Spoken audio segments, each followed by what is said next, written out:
जय हिंद दोस्तों। तो मैं आप सबों के बीच एक बार फिर से उपस्थित हूँ रेलवे स्पेशल इस योर सिलेक्शन बैच में। रेलवे के पॉइंट ऑफ व्यू से एक काफ़ी इम्पोर्टेंट टॉपिक लेकर, जिसका नाम है डिसीजन मेकिंग।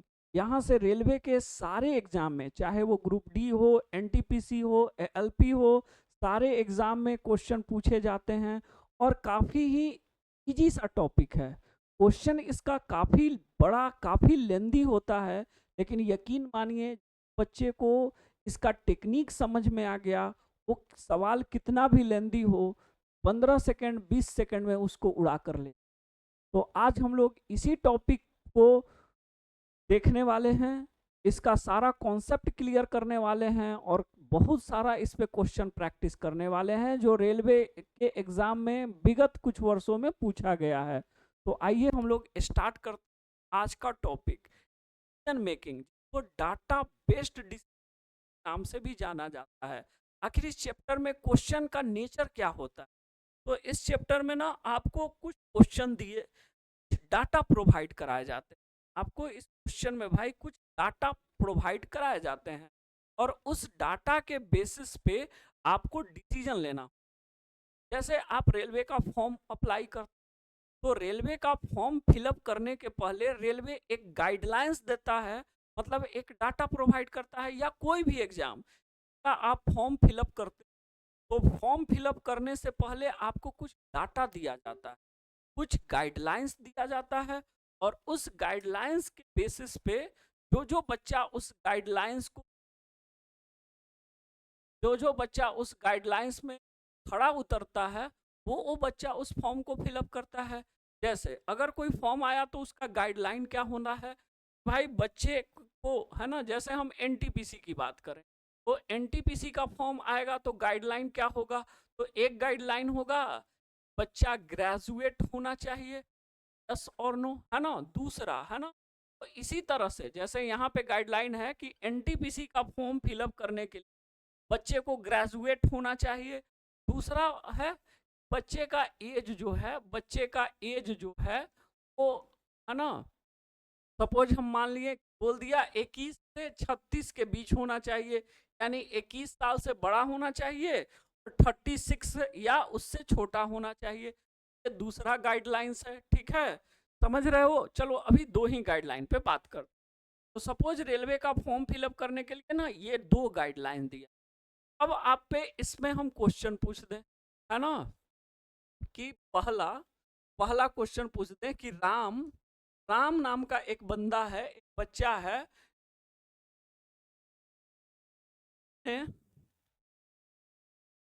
कॉमर्स में ग्रेजुएट किया है, ग्रेजुएट किया है, कॉमर्स में ग्रेजुएट किया है और उसका जन्म उसका जन्म उसका जन्म उसका जन्म 15 अगस्त 15 अगस्त 1995 को हुआ है।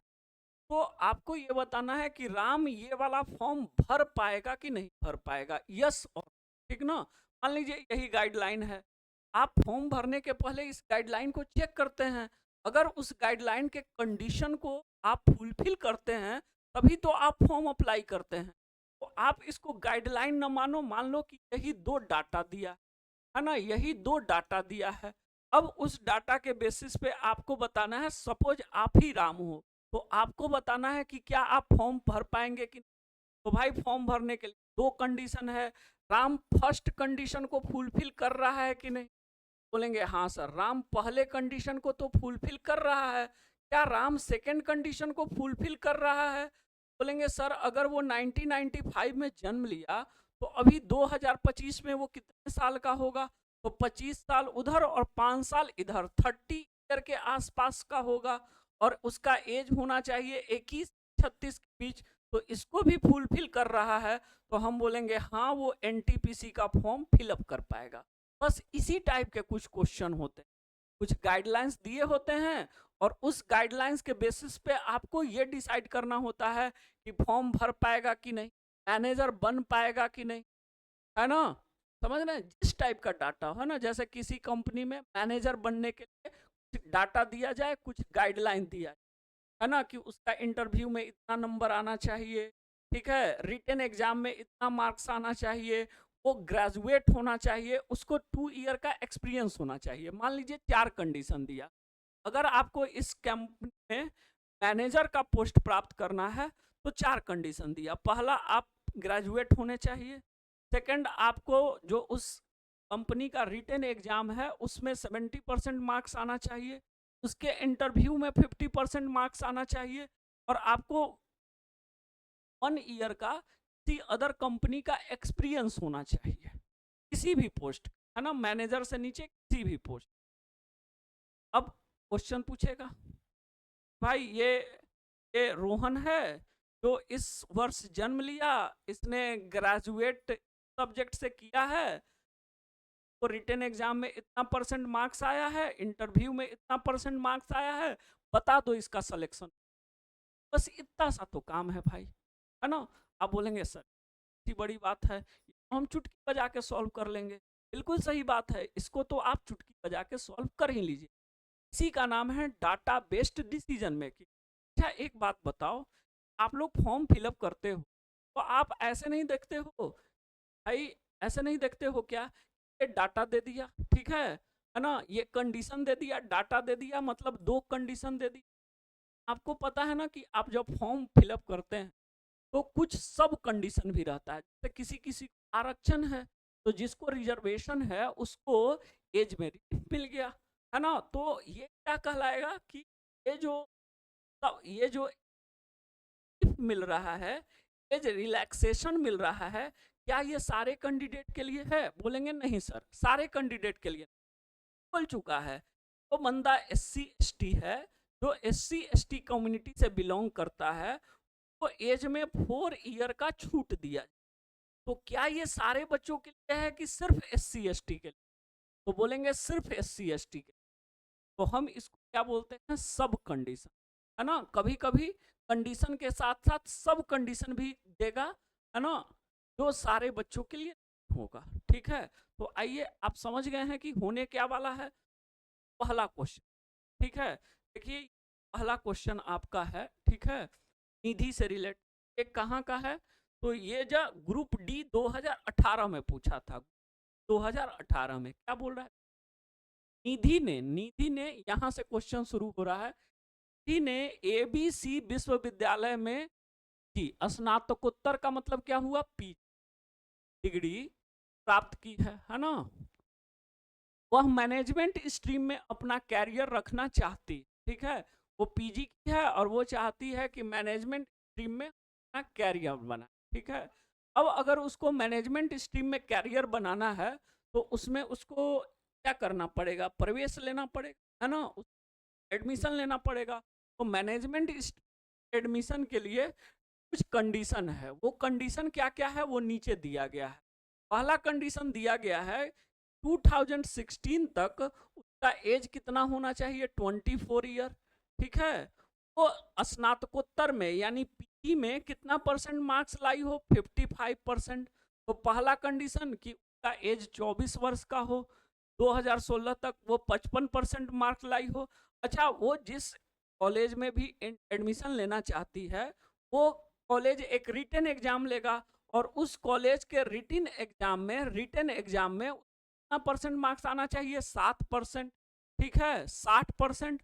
और पीजी पूरा करने के बाद वो कहीं ना कहीं कुछ काम करके 6 ईयर का क्या ली हो, एक्सपीरियंस ली हो, ठीक है। समझ में आ रहा है क्या?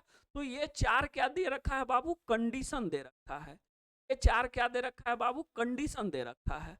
अब देखो आगे बोल रहा है कि उपरोक्त मामले के सिवाय यानी ये जो ऊपर 4 कंडीशन दिया है, इसके अलावा वो सभी को पूरा करता हो लेकिन कुछ कंडीशन को पूरा नहीं करता हो, है ना।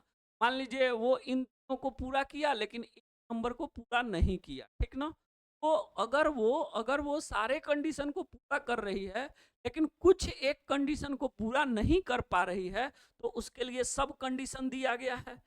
लेकिन सब कंडीशन सारे के लिए नहीं होगा, कुछ है ना, कुछ पॉइंट के लिए होगा। तो पहला दिया रहा है किसके लिए सब कंडीशन है, 2 के लिए। 2 में क्या बोल रहा है, पीजी में 55% अंक आना चाहिए, ठीक है, समझ रहे हैं। लेकिन उसने एमटेक की डिग्री पूरी कर ली है, तो ये मामला निदेशक के पास भेजा जाए। यानी वो सिंपल ग्रेजुएट नहीं करके एमटेक की हो, है ना। पीजी का मतलब क्या हुआ? Simple MA, MSc, MCom. अगर वो सिंपल एमए, एमएससी, एमकॉम ना की हो और वो एमटेक की हो, यानी इंजीनियरिंग की हो, और इंजीनियरिंग में भी एमटेक की हो, तो उसका मामला निदेशक के पास भेजा जाएगा। और 3 के अनुसार, है ना, 3 में क्या बोल रहा है? तो लिखित परीक्षा में कितना कितना 60% मार्क्स आना चाहिए। सपोज उसको 60% मार्क्स नहीं आया, ठीक है, लेकिन उसको ना 60% से कम मार्क्स आ गया, लेकिन उसके पास ना 2 साल का एक्सपीरियंस है, 6 महीने के जगह 2 साल का एक्सपीरियंस है। तो उस कंडीशन में उसका फाइल किसके पास भेजा जाएगा? रजिस्ट्रार के पास। कहने का मतलब अगर ये चारों कंडीशन को पूरा करती है तो उसका एडमिशन हो जाएगा।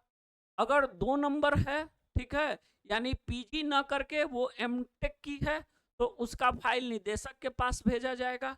और अगर उसका 60% से कुछ मार्क्स कम है, नंबर को फुलफिल नहीं कर रही है, लेकिन उसको एक्सपीरियंस 2 साल का है, तो उसका फाइल रजिस्ट्रार के पास भेजा जाएगा। अब ये है आपका क्वेश्चन। ही का जन्म 1986 को हुआ था, तो भाई जब वो 1986 को जन्म ली, तो 2016 में वो कितने साल की हो? तो 16 प्लस 14, भाई देखो 86, 4, 90 और 10, 2000। हमको बोला है क्या? 2016। तो 2016 है ना, 1/12/2016। भाई 2016 में, ठीक है, 16 साल उधर और 14 साल इधर, 86, 4, 90, ये तो 30 साल की हो भाई, साल की हो जाएगी, 30 साल पर। क्वेश्चन और पढ़ लेते हैं। अच्छा, 24 वर्ष से कम ना हो। क्वेश्चन में क्या बोला है? 1/12/2016 को 24 वर्ष से कम नहीं होना चाहिए, कम नहीं होना चाहिए, ज्यादा हो सकती है, ठीक है भाई। 24 साल से कम की नहीं चाहिए, है ना, ज्यादा की हो सकती है। तो ये पहला कंडीशन को तो फुलफिल कर दी। दूसरा कंडीशन, उन्होंने स्नातकोत्तर में, अच्छा वो एमटेक नहीं की है, वो क्या की है? पी। तो दूसरा कंडीशन। अच्छा, उसे लिखित परीक्षा में कितना परसेंट? 85%। तो लिखित परीक्षा में चाहिए था कितना परसेंट भाई? 60%, है ना। लिखित परीक्षा में चाहिए था 60% और आया है कितना? 85%। तो दूसरा भी फुलफिल कर रही है। साक्षात्कार में 55%, गड़बड़ लग रहा है।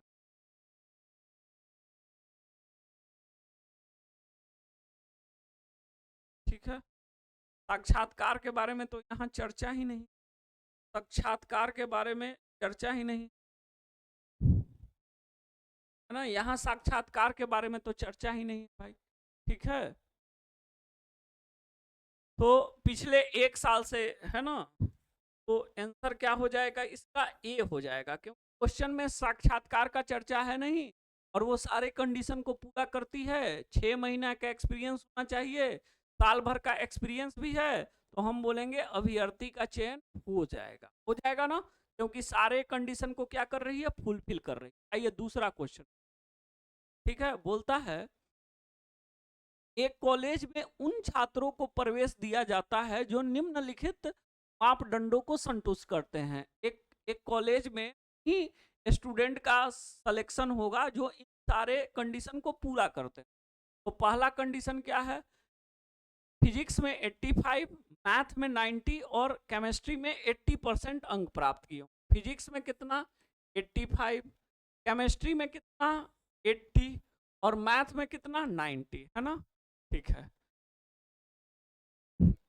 इसमें कितना मार्क्स आया हो? तो इंग्लिश में न्यूनतम 70% आया हो, ठीक है। वे छात्र जो कीड़ा या वाद्य अंतरों में सिद्धस्त हैं, ठीक है, और वो कीड़ा मतलब खेल कूद या वाद्य अंतरों में, यानी है ना, हारमोनियम ये सब बजाने में क्या हो? माहिर हूँ, ठीक है। तो अगर कोई बंदा इन तीनों चीज पूरा करता है तो उसका सिलेक्शन हो जाएगा, है ना, उसका सिलेक्शन हो जाएगा। अब आपको बताना है कि इन चारों में किसका सिलेक्शन, इन चारों में किसका सिलेक्शन होना है। कहाँ पूछा, एनटीपीसी 2016 में पूछा, ठीक है भाई। तो पहला बोलता है आर ने फिजिक्स में 90, अच्छा हम यहाँ लिख लेते हैं ना, फिजिक्स में 85, मैथ में 90। फिजिक्स में क्या चाहिए, 85, यहाँ जल्दी से लिख लेते हैं, बार बार स्लाइड चेंज नहीं, है ना। केमिस्ट्री में कितना, केमिस्ट्री में कितना भाई, और मैथ में कितना, तो फिजिक्स में 85 चाहिए, फिजिक्स में 85 चाहिए, केमिस्ट्री में 80 चाहिए और मैथ में 90 चाहिए, मैथ में 90 और केमिस्ट्री में 80। ये पहला कंडीशन। दूसरा कंडीशन क्या था भाई, सेकंड कंडीशन क्या था, इंग्लिश में 70%। इंग्लिश में क्या चाहिए, ये सेकंड कंडीशन है, ये फर्स्ट कंडीशन। इंग्लिश में क्या 70, और थर्ड कंडीशन तो याद ही है ना, खेल कूद का मतलब खेल और वाद्य यंत्र में से किसी एक में निपुण होना। तो पहला बोलता है आर ने फिजिक्स में 90, फिजिक्स में 85 चाहिए, 90 है, रसायन में 80 चाहिए, 80 है, मैथ में गड़बड़ कर दिया है ना, मैथ में चाहिए कितना बाबू 90, लाया कितना है 88, तो ये बंदा गया, का सिलेक्शन नहीं हो, ठीक ना। क्यू ने फिजिक्स में 89 लाया है, भाई फिजिक्स में 85 चाहिए, 89 लाया है, मैथ में 90 चाहिए, 91.5 लाया है, इंग्लिश में 70 चाहिए, 80 लाया है, रसायन शास्त्र में 82 लाया है ना, सब सही है। लेकिन वो एक नर्तक है भाई, हमको नचनिया नहीं चाहिए, हमको क्या चाहिए, खेल कूद या वाद्य यंत्र। तो खेल कूद है नहीं और वाद्य यंत्र में नर्तक आता नहीं है, तो ये नर्तक के कारण गड़बड़ हो जाएगा। पी ने रसायन शास्त्र में, ये तो यहीं पे खत्म हो गया, हमको केमिस्ट्री में 80 चाहिए, है ना। ये फिजिक्स में 90 लाया है, ठीक है भाई, फिजिक्स में 90 लाया है, तो केमिस्ट्री में 80 चाहिए, 81 लाया है, मैथ में 90 चाहिए, 95 लाया है, इंग्लिश में 70 चाहिए, 71 81 लाया है, और ये वायलिन बजाता है, और वायलिन एक क्या है, वाद्य यंत्र है। तो ये सारे कंडीशन को पूरा करता है, इस बच्चे का सिलेक्शन होगा, बाकी इन बच्चों का सिलेक्शन नहीं होगा।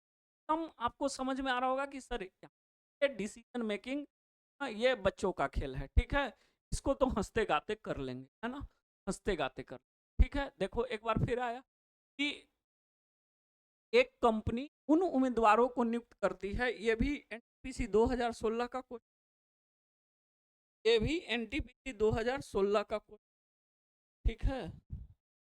बोलता है एक कंपनी उन उम्मीदवारों की नियुक्ति करती है जो निम्नलिखित मानदंडों को संतुष्ट करते हैं। क्या क्या मानदंड है भाई, तो सर पहला मानदंड है कक्षा 10 में 85%, 10 में कितना परसेंट 85%, है ना। वो 12 में कितना परसेंट 65%, भाई 12 में 65, ठीक है। जो कॉमर्स बैकग्राउंड से नहीं हो, कॉमर्स बैकग्राउंड से नहीं हो, ठीक है ना। तो आपको 3 कंडीशन दिया है, पहला कंडीशन क्या दिया है, 10 में 85, 12 में 65 और कॉमर्स से नहीं होना चाहिए। तो पहला बोलता है कि जितेश विज्ञान का छात्र है, चलो भाई ठीक है, कॉमर्स का नहीं है, 12 में 70% लाया है, ये भी ठीक है, 10th में 80 लाया है, भाई मेरे 10th में अपने को 85 चाहिए, 10th में कितना चाहिए 85, ये जितेश बाबू तो गए। दूसरा महेश ने 12 में 80 लाया है, चलो 12 में 65 चाहिए, 80 लाया है, 10th में 90 लाया है, अच्छा 10th में 85 चाहिए, 90 लाया है, और वो वाणिज्य का छात्र है, किसका छात्र है, कॉमर्स का, अपने को कॉमर्स बैकग्राउंड नहीं चाहिए, ठीक ना। अगला बोलता है जयेश ने 10th में 75, भैया 10th में न्यूनतम 85 चाहिए, ये जयेश बाबू भी गए, आंसर क्या होना है, डी होना है। देख लेते हैं, जिग्नेश ने 12 में 80 लाया है, भाई 80 है ना, 12 में 65 चाहिए, 80 लाया है, 10th में 85 चाहिए, 80 लाया है, और वो किसका छात्र है, विज्ञान का छात्र है, जिग्नेश का हो जाएगा सिलेक्शन, ठीक है। काफी इजी पूछा, ठीक है। अब देखो, एक दुकानदार निम्नलिखित मापदंडों के आधार पर बिक्री के लिए नहाने की साबुन की इन्वेंट्री रखता है। पहला, नहाने का साबुन कि प्रति साबुन कीमत कितनी हो, 15 से 35 रुपए। तो पहला कंडीशन क्या है, पहला कंडीशन है भाई साहब कि साबुन की कीमत जो है वो 15 से 35 रुपए के बीच होना चाहिए। पहला कंडीशन है ना, बार बार स्लाइड चेंज नहीं करना पड़े इसलिए हम ये इधर लिख ले, उस साइड लिख ले रहे हैं। दूसरा कंडीशन बोलता है कि साबुन की कम से कम 90 यूनिटों की साप्ताहिक बिक्री होनी चाहिए, है ना।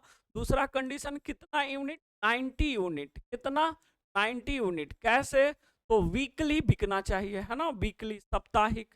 और तीसरा बोलता है कि साबुन में एक विशेष खुशबू होनी चाहिए, है ना। एक क्या होना चाहिए, तीसरा एक विशेष खुशबू होना चाहिए, एक विशेष खुशबू होना चाहिए। तो जो बंदा इन तीनों जो इन 3 कंडीशन को पूरा करेगा, जो साबुन, वही साबुन उस बंदे के दुकान में मिलेगा आपको। तो आपको बताना है कि ये कौन सा साबुन उसके दुकान में मिलेगा, ये भी एनटीपीसी 2016 का, ठीक है। एल, इसमें गुलाब की खुशबू है, एल जिसमें किसकी खुशबू है, गुलाब की। तो ये तीसरा कंडीशन तो पूरा कर दिया। उसकी कीमत 27 रुपए है, ये भी कर दिया। लेकिन उसकी सप्ताह में 85 यूनिट ही बिकती है भाई साहब, 90 यूनिट बिकना चाहिए था, एक गया। दूसरा, एम की कीमत प्रति यूनिट इतना है, तो ये सही है ना। इसमें चंदन की सुगंध है, ये भी सही है। लेकिन सप्ताह में कितना यूनिट बिकता है, 73, बिकना कितना चाहिए, 90, ये भी गया। एज का सप्ताह में, है ना, इतना बिकता है, प्रति यूनिट 24.5 रुपए कीमत है, तो 95 यूनिट बिकता है, तो ये भी सही है, कीमत भी ठीक है भाई। और इसमें हल्की सुगंध भी है, ठीक है, हल्की सुगंध भी है। तो ये तीनों कंडीशन को पूरा कर रहा है, तो सी आंसर हो जाएगा। डी क्यों नहीं होगा भाई, डी क्यों नहीं होगा, इसका भी तो रेट सही है ना, सप्ताह में 120 यूनिट बेच रहा है, तो ये भी सही है। लेकिन इसमें ना एक डिटर्जेंट केक है, ये क्या है, डिटर्जेंट केक। डिटर्जेंट का मतलब क्या हुआ, ये सर्फ है, साबुन नहीं है भाई साहब। डिटर्जेंट का मतलब क्या हुआ, सर्फ है, अपने को साबुन चाहिए ना कि सर्फ चाहिए, इसलिए ये गया, ठीक है। क्लियर, क्लियर, चलिए, वेरी गुड। अच्छा देखो, ये वाला क्वेश्चन ना आप लोग खुद बताएंगे, है ना, ये वाला आप लोग खुद बनाएंगे। इसमें हम, ये कितने नंबर का क्वेश्चन हो गया हमारा, देख लेते हैं। ये हो गया हमारा पहला क्वेश्चन, ये निधि वाला हो गया क्या, पहला क्वेश्चन, नंबरिंग हम करते चलते। ये अपना हो गया 1 नंबर, ठीक है, निधि वाला। फिर ये हो गया अपना 2 नंबर, ये 2 नंबर हो गया भाई साहब। ये हो गया आपका 3 नंबर, ये हो गया 3 नंबर, ये 4 नंबर हो गया, कितना नंबर, 4 नंबर, है ना। और ये 5 नंबर आपको खुद से करना है, तो भी हम थोड़ा बड़ा कर देते हैं, आप लोग भी क्या याद रखें, ठीक है। ये 5 नंबर जो है भाई, ये आप खुद से करेंगे, 5 नंबर खुद से, ठीक है। चलिए आइए आगे बढ़ते हैं।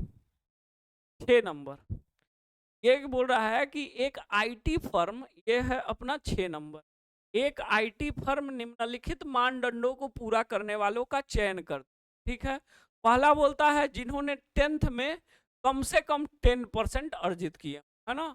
तो पहला कंडीशन बोला है कि 10th में कितना होना चाहिए, 10th में, तो पहला कंडीशन बोला है कि 10th में 70% होना चाहिए, ठीक है भाई, 70%। दूसरा बोलता है कि 12 में 60% होने चाहिए, और तीसरा बोलता है साइंस का स्टूडेंट होना चाहिए। दूसरा बोलता है 12 में 60%, और तीसरा बोलता है साइंस का स्टूडेंट होना चाहिए, किसका, साइंस का। देखते हैं क्या, एस आर्ट्स का स्टूडेंट है, एस कला का है, हमको साइंस चाहिए, गया, ठीक है। पी ने 12 कक्षा में 80, ये किसका है, वाणिज्य का स्टूडेंट है, हमको साइंस का चाहिए, भी गया, ठीक है। ये दोनों साइंस का है, ये दोनों साइंस का है, तो दोनों में से कोई एक आंसर होने जा रहा है। अच्छा, इस बंदे ने 10th में 65% लाए हैं, 10th में कितना लाया है, 65, अपने को 10th में 70 चाहिए, तो ये भी गया। तो आंसर कौन हो जाएगा, डी हो जाएगा, है ना, इसका सब सही है, 10th में 75, 12 में सारा सही, ठीक है भाई। चलिए, वेरी गुड।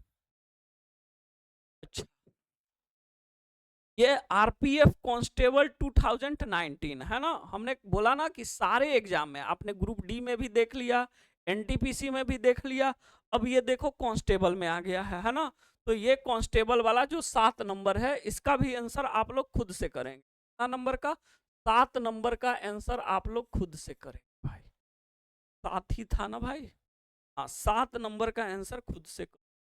अब आओ ये देखो एक, अच्छा ये हम इसलिए लिए हैं कि आपको ये पता चले कि रेलवे में ना ये चैप्टर काफी साल से ऐसा नहीं है कि नया नया पूछना शुरू। देखो हम ना 2001 का क्वेश्चन लिए का, 2001 का ये भी रेलवे का क्वेश्चन, ठीक है। और पहले तो 4-4 क्वेश्चन पूछ देता था, 5-5 क्वेश्चन, देखो 25 से 29 है ना, इकट्ठे पूछा है। कितना कहाँ पूछा है? तो ये जब आरआरबी इलाहाबाद एएसएम के एग्जाम में 2001 में, ठीक ना, तो ये इकट्ठे 5 क्वेश्चन पूछ दिया है, ठीक है भाई। देखो क्या बोलता है कि छात्र कम से कम 50% अंक के साथ स्नातक हो, एक पीजी प्रबंधन प्रोग्राम में निम्नलिखित आधार पर प्रवेश दिया जा सकता है। कंडीशन, पहला कंडीशन क्या है? तो पहला कंडीशन है, हम कंडीशन को फटाफट लिख रहे हैं, है ना बाबू, कंडीशन को फटाफट लिख रहे हैं। कंडीशन, पहला कंडीशन क्या है? तो 50% अंक के साथ क्या हो? ग्रेजुएट हो, ये पहला कंडीशन है। दूसरा, प्रवेश परीक्षा में कितना? प्रवेश परीक्षा में 45% अंक में, प्रवेश परीक्षा में तीसरा, ठीक है, 30 जून 1996 को, तीसरा 30 जून 1996 को का जो जन्म है, आयु 20 वर्ष से कम ना हो और 26 वर्ष से अधिक ना हो, यानी वो 20 से 26 साल के बीच होना चाहिए, ठीक है। और चौथा कंडीशन बोल रहा है वो 2 साल तक 60,000 रुपए वार्षिक, है ना, 2 ईयर तक, है ना, 2 ईयर तक 60,000 पर ईयर खर्च करने की क्षमता रखता हो, ठीक है, क्लियर। अब इसमें एक सब कंडीशन भी दे रखा है, अब इसके लिए एक सब कंडीशन भी है। सब कंडीशन किसके लिए है भाई? तो यदि कोई छात्र 3 नंबर को छोड़कर अन्य सभी को पूरा करता हो और उसके पास 5 साल का अनुभव हो, है ना, सब कंडीशन किसके लिए है? तो सब कंडीशन है 3 नंबर के लिए। मान लीजिए वो 20 से 26 साल का न है, 26 साल से थोड़ा ज्यादा हो गया है, लेकिन 26 साल से ज्यादा है लेकिन उसके पास 5 ईयर का एक्सपीरियंस है, तो 26 साल से ज्यादा है तो हम ये नहीं बोलेंगे कि उसका सिलेक्शन नहीं होगा। थोड़ा वीडियो लग रहा है रुक गया है, ठीक है भाई, 1 मिनट हम इसको फिर से करते हैं।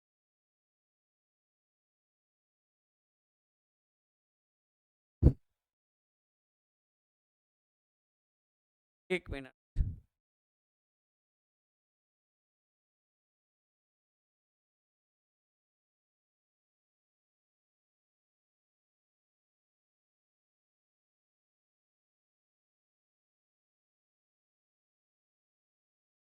अब सही, अब सही है ना, वीडियो रुक गया था। चलिए हम फिर से देख लेते हैं। पहला कंडीशन क्या था कि 50 ग्रेजुएशन में 50% मार्क्स होना चाहिए, सबको लिख लिया। दूसरा कंडीशन क्या है? प्रवेश परीक्षा में 45% होना चाहिए। तीसरा कंडीशन क्या है कि 30 जून 1996 को वो 20 से बड़ा और 26 से छोटा, यानी 20 से 26 ईयर के बीच होना चाहिए। और चौथा कंडीशन क्या है कि वो 2 साल तक पर ईयर के हिसाब से 60,000 रुपए खर्च करने का क्षमता रखता हो, है ना। 1 साल में 60,000 तो 2 साल में 1,20,000। अब ये तो 4 कंडीशन है। अब इसमें से एक के लिए सब कंडीशन भी दे रखा है, और सब कंडीशन किसके लिए दे रखा है भाई? 3 नंबर के लिए। सब कंडीशन किसके लिए दे रखा है? 3 नंबर के लिए। 3 नंबर में क्या है कि 3 नंबर में है कि उसका एज 20 से 26 के बीच होना चाहिए।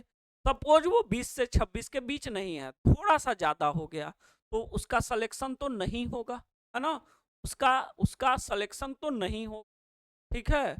हम ये नहीं बोलेंगे कि उसका सिलेक्शन होगा, कैसे नहीं होगा भाई, तो 26 से ज्यादा का है। लेकिन हम ये भी नहीं बोलेंगे कि उसका सिलेक्शन नहीं होगा। क्यों? क्यों? जैसे सोचिए कि इसी फॉर्म को भरने के लिए मिनिमम एज होता है कितना, 37 या 36 साल जो भी है। जैसे एनटीपीसी ग्रेजुएट लेवल के लिए 36 ईयर है। अब कोई बच्चा 37 साल का है तो वो तो फॉर्म नहीं भरेगा। लेकिन सपोज वो SC/ST नहीं और उसके लिए 5 ईयर का एज रिलैक्सेशन है, तो क्या वो भी फॉर्म नहीं भर? भाई हम SC/ST नहीं है तो हम नहीं भरेंगे। लेकिन एक मेरा फ्रेंड है जो SC/ST है, वो 36 क्रॉस कर रहा है तो वो भर पाएगा। क्यों? क्योंकि उसके लिए छूट है, उसके लिए रिजर्वेशन है। इसी टर्म में, इस चैप्टर के टर्म में हम क्या बोलेंगे, उसके लिए सब कंडीशन है, आपके लिए।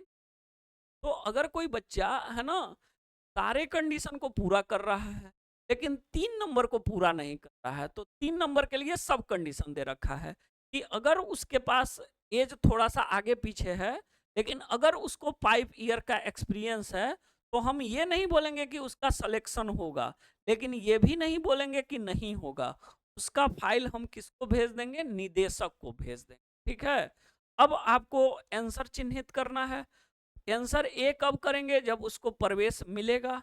आंसर 2 कब करेंगे? जब मामला निदेशक के पास भेजा जाएगा। और निदेशक के पास कब भेजा जाएगा?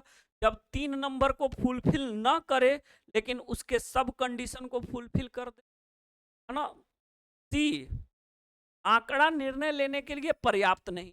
ये आंसर कब सही होगा? आंकड़ा निर्णय लेने के लिए पर्याप्त नहीं, भाई ये तब सही होगा जब क्वेश्चन में ये 4 इंफॉर्मेशन में से ना कोई एक इंफॉर्मेशन दिया ही नहीं, है ना भाई। आपको 4 कंडीशन है, अब 4 कंडीशन में कोई एक कंडीशन क्वेश्चन में गैप कर दे तो उस कंडीशन में हम बोलेंगे कि आंकड़ा निर्णय लेने के लिए पर्याप्त है और प्रवेश प्राप्त नहीं। तो ये 4 ऑप्शन है, ठीक है।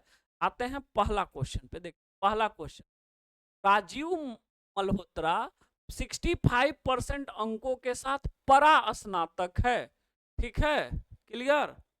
अच्छा, उसने उसने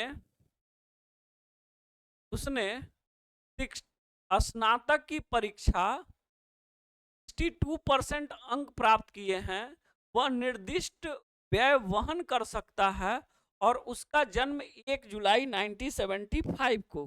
भाई बताइए का सिलेक्शन होगा या नहीं? का सिलेक्शन होगा या नहीं? फास्ट बताइए, ठीक है। थोड़ा सा मैं पानी पी लूं जल्दी से।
चलिए बताइए। अच्छा देखिए भाई, राजीव मल्होत्रा जो है वो 3-4 कंडीशन है, ठीक है।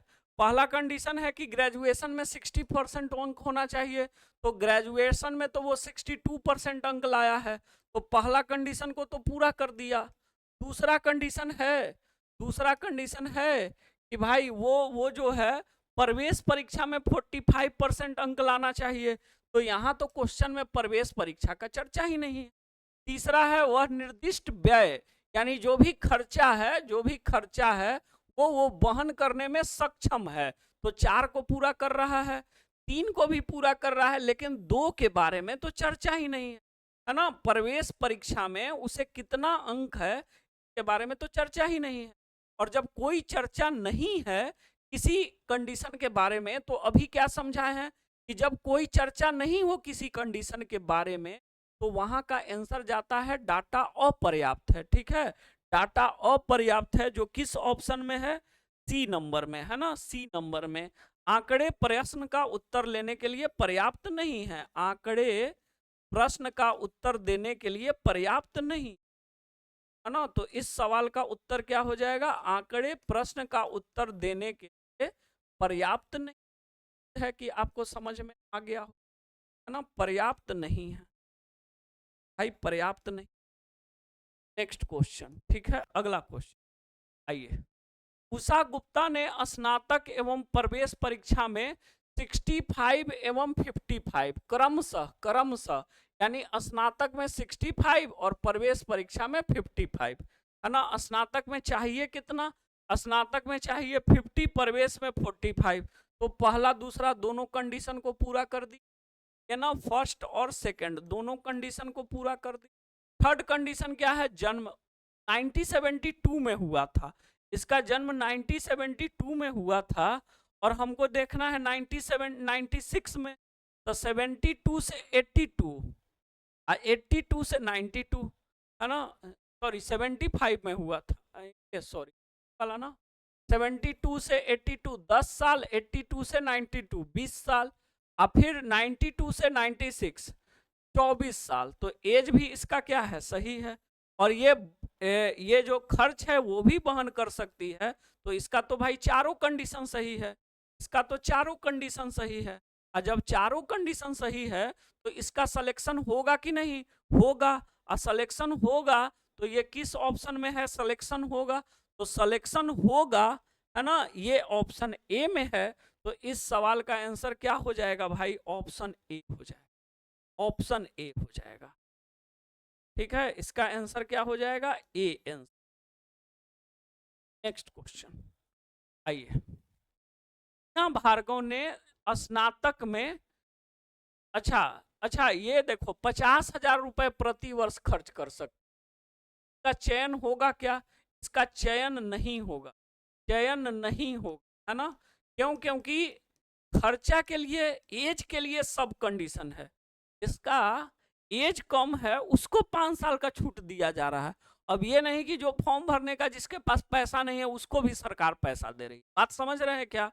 तो उसी तरह भाई अगर आपका एज कम बेसी होता तो उसके लिए उपाय था, अब आप पैसे नहीं खर्च कर पाइएगा, के लिए कोई उपाय नहीं है, आपका चयन नहीं होगा। चयन नहीं होगा, ये किस ऑप्शन में है, ये ऑप्शन डी में भाई, ये ऑप्शन डी में है। इसका आंसर क्या हो जाएगा, इसका आंसर हो जाएगा डी नंबर, चयन नहीं होगा। ठीक है, इसका आंसर हो जाएगा क्या, डी नंबर, चयन नहीं होगा। ठीक है, चलिए आगे चलते हैं, चलते हैं 28 नंबर पे महेश श्रीवास्तव, 28 नंबर पे चलते हैं महेश श्रीवास्तव।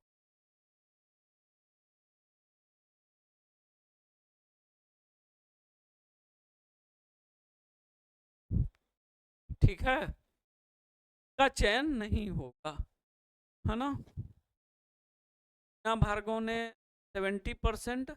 अच्छा, इसमें तो एक और चीज है ना भाई, इसमें तो फिर से प्रवेश परीक्षा का चर्चा नहीं है, ठीक ना, तो इसमें भाई प्रवेश परीक्षा का चर्चा नहीं है।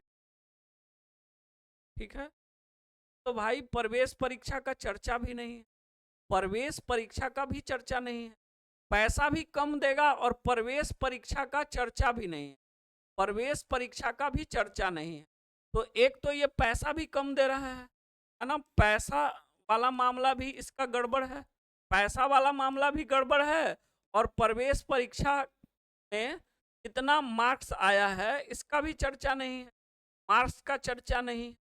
तो अब आप सोचो, अगर ये दो दो चीज से गया है ना, इसके प्रवेश परीक्षा के मार्क्स का भी चर्चा नहीं है और ये पैसा भी खर्च नहीं कर सकता है, तो अगर प्रवेश परीक्षा के मार्क्स का चर्चा होता तो भी आंसर हम करते कि चयन नहीं होगा, है ना, चयन नहीं होगा क्योंकि पैसा देने में सक्षम नहीं।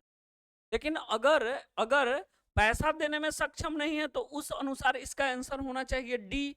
अगर प्रवेश परीक्षा में कितना मार्क्स है इसका चर्चा नहीं है तो डाटा अपर्याप्त है, इसका आंसर होना चाहिए सी। अब सी भी लग रहा है, डी भी लग रहा है, तो उस समय सी ज्यादा भारी होगा किस पे, डी पे। ये ध्यान रखिएगा इस चैप्टर में। अगर आपको कोई एक चीज कमजोर है उसका तो आंसर होना चाहिए चयन नहीं होगा।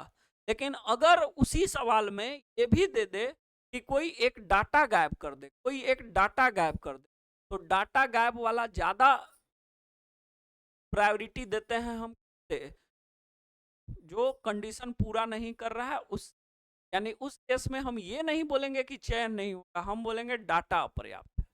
ठीक है, इसलिए इस क्वेश्चन का आंसर सी होगा। आइए, महेश श्रीवास्तव का जन्म 3 जुलाई 1994 को, अच्छा महेश श्रीवास्तव 3 जुलाई 1994 को 18 वर्ष का था, तो 1996 को कितना साल का हो जाएगा? देख लो भाई, 1996 को कितना साल का हो जाएगा? 20 साल का हो जाएगा क्या? देख लेते हैं, 20 साल का हो जाएगा क्या? देख लेते हैं। 3 जुलाई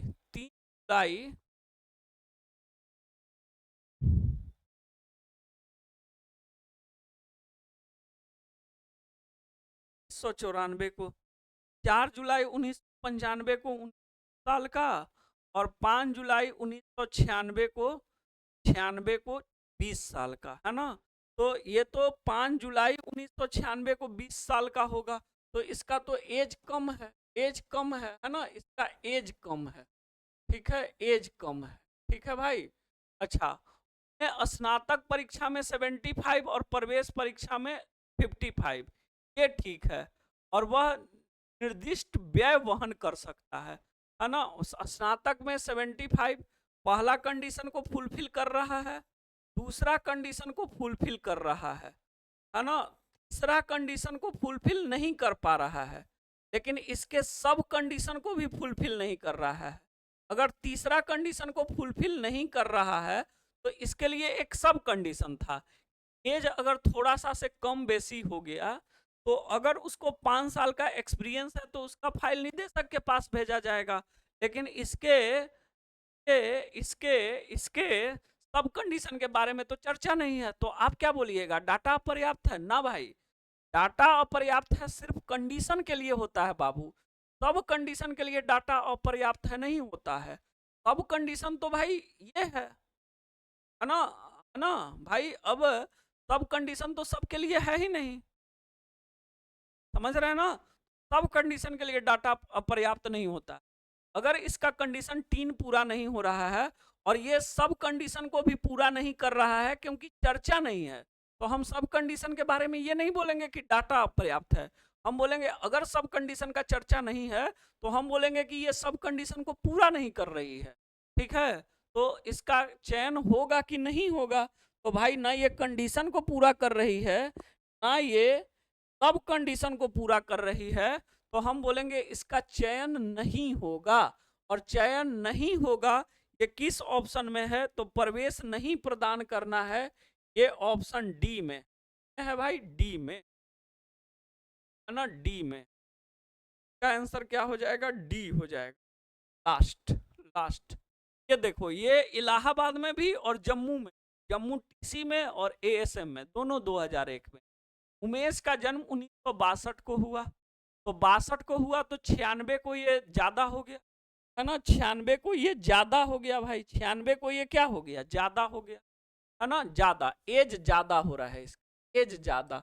लेकिन एज ज्यादा हो रहा है तो एज के लिए सब कंडीशन है, एज ज्यादा हो रहा है, ठीक है? अच्छा, ये 6 वर्ष से एक संस्था में, है ना, 6 वर्ष से एक संस्था में क्या है, कार्य कर रहा है। तो देखो 3 नंबर वाला एज के कंडीशन को पूरा नहीं किया तो इसके लिए सब कंडीशन था, और सब कंडीशन क्या था कि एज अगर कम बेसी ज्यादा हो जाए तो उसको 5 साल का एक्सपीरियंस होना चाहिए। तो इसको 6 साल का एक्सपीरियंस है भाई, होना चाहिए 5 ही साल का, 6 साल का एक्सपीरियंस है। ये सब कंडीशन को तो पूरा कर रहा है ना? कंडीशन को पूरा नहीं कर रहा है मतलब सब कंडीशन को पूरा कर रहा है, ठीक है? उसने स्नातक में 70% यानी कंडीशन 1 को भी पूरा कर दिया, प्रवेश परीक्षा में 60% मतलब कंडीशन नंबर 2 को भी पूरा कर दिया, और वो खर्च वहन कर सकता है मतलब कंडीशन 4 को भी पूरा कर दिया। 1 को भी, 2 को भी, 4 को भी, 3 को पूरा नहीं किया, लेकिन उसके सब कंडीशन को पूरा कर दिया। और जब सब कंडीशन को पूरा कर दिया तो हम ये नहीं बोलेंगे कि उसका चयन होगा, ये भी बोलेंगे नहीं बोलेंगे कि चयन नहीं होगा, तो क्या बोलेंगे, इसका फाइल निदेशक निदेशक को भेजा जाएगा। जो किस ऑप्शन में था, देखिए निदेशक को भेजा जाएगा, मामला निदेशक को भेजा जाएगा, ये ऑप्शन बी में था। सवाल का सही उत्तर क्या हो जाएगा, सवाल का सही उत्तर हो जाएगा ऑप्शन, ठीक ना। तो ये था बाबू डिसीजन मेकिंग। कल हमने अल्फाबेट किया था, कल लास्ट वाले क्वेश्चन में साउंड चला गया था, तो कोई बात नहीं, तो हम क्वेश्चन का रील्स बना देंगे, ठीक है। और हमने ये भी बताया कि वो जो पूरा टाइप 11 है का उसको हम ऑलरेडी वर्ड फॉर्मेशन नाम से पहले ही पढ़ा चुके हैं, क्योंकि वो बिल्कुल न्यू पैटर्न है रेलवे। पहले वो बैंकिंग में पूछा जाता था, आज से 10 साल 12 साल पहले, आजकल रेलवे खूब पूछ रहा है, ठीक है। तो आप वहां से भी उसको देख सकते हैं, कल वाले के वीडियो के डिस्क्रिप्शन में भी उस वर्ड फॉर्मेशन का लिंक दिया हुआ है। और ये आज हो गया हमारा डिसीजन मेकिंग। इसी तरह कल हम लोग एक और चैप्टर को टारगेट करेंगे और उसको फिनिश करेंगे, है ना। कल भी हमने आपको बोला था और आज फिर बोल रहे हैं, क्योंकि कल साउंड इशू हो गया था लास्ट में। आप क्लास देखने के बाद ये बताएंगे ये क्लास आपको कैसा लग रहा है। वीडियो को ज़्यादा से ज़्यादा लोगों तक शेयर करेंगे, लाइक करेंगे, और भाई चैनल को अभी तक सब्सक्राइब नहीं किए हैं, सब्सक्राइब जरूर कर लेंगे, ठीक है। इसी तरह से हम लोग एक एक चैप्टर डेली करते रहेंगे और जल्द ही हमारा पूरा टारगेट फिनिश हो जाएगा, ठीक है। क्योंकि अब हम लोग मात्र 5 से 7 चैप्टर और करना है, ठीक ना, जिसमें 2 थोड़ा बड़ा बड़ा टॉपिक है, बाकी सारा इसी तरह छोटा छोटा एक एक क्लास में फिनिश हो, ठीक है। इसी तरह चैनल पे बने रहना है और ज़्यादा से ज़्यादा लोगों तक वीडियो को शेयर करना है। हम लोग कल के क्लास में, बाय बाय।